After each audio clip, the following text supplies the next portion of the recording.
Hey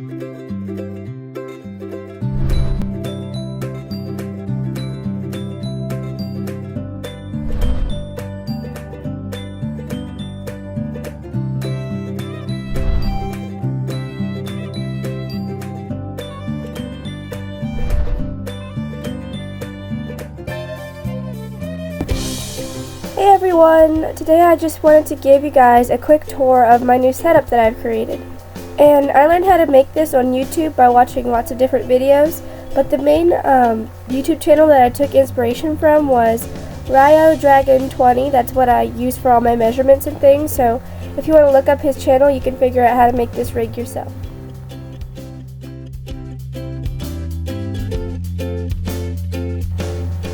As you can see, I'm still learning about all the lighting and stuff I need to get for my setup, but so far I really like this, and I just need to learn how to center my book so I can make sure it's right in the middle and get some better light so that way you can see better. But I'm going to give you guys a quick sketchbook tour. As you can see, I have a little pocket in the front of my sketchbook to hold pieces of paper that inspire me to draw when I don't know what to draw.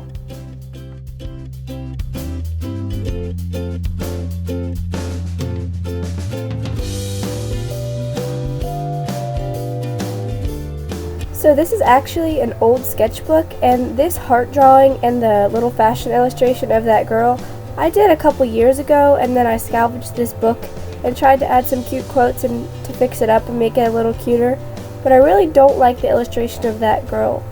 And here you can see that I took magazine clippings and glued them in, and then I added some little details around them to make it cuter.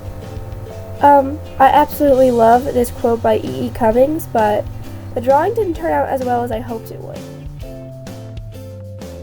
Doing pages like this, where you find a bunch of different styles of eyeballs and noses and things like that, can really help you when you're trying to make a cartoon on your own and you don't know what style you should use. Here I did a photo study of like a photo in a fashion magazine that was really beautiful, looking at the colors, the composition, the girl's jewelry, her face, her dress, things like that. It's also a lot of fun to do. Here's some nose references that I got from different, YouTubers that I like, different noses in real life, stuff like that. This page is actually a self-portrait. I used the shape of my head as a reference, so it kind of looks like me a little bit. These drawings, one's a magazine clipping there on the left that I decorated some. I wanted to use that as inspiration for a page later. And then I did that cartoon of the girl on the right, which I really thought was cute. Didn't use any reference for that one. Oh, I tried a paper cutting technique for that, and I did not like it. This is a drawing that I did of a drawing that I already liked from another artist, but I did it in my own style. I'm going to try to color that in. These are some plant life drawings that I never had a chance to finish. That's not important. This is some anatomy stuff I was doing about style and styling anatomy, exaggerating different things. Some gouache practice. I just learned how to use it. I'm trying to get the hang of it. As you can see here, I made like a little chart, and that way I can try different styles of eyes and noses and mouths and ears and figure out what blending techniques to use and what way that I like to use gouache.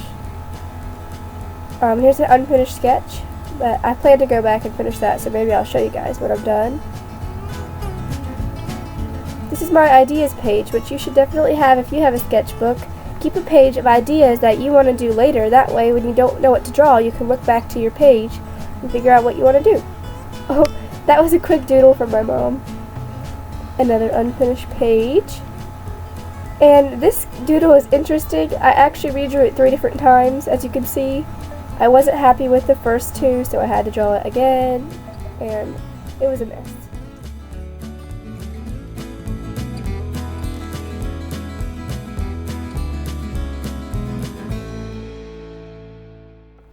You guys might recognize this doodle from my last video where I announced my Redbubble shop, and it's just some little things I did this summer.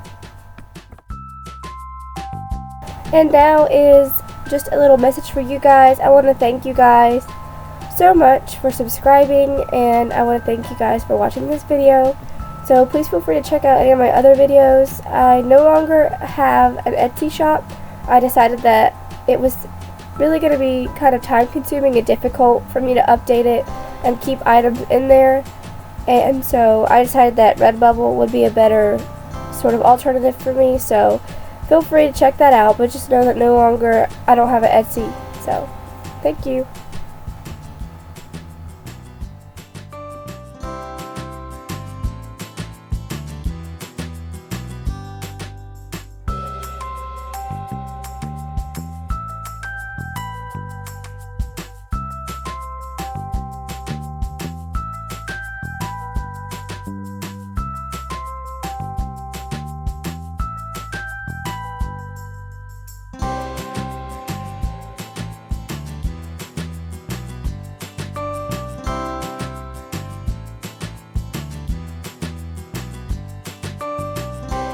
As you can see, if you're looking at what I'm writing in the video, I really want to get to 100 subscribers, so tell your friends to check out my videos, subscribe yourself.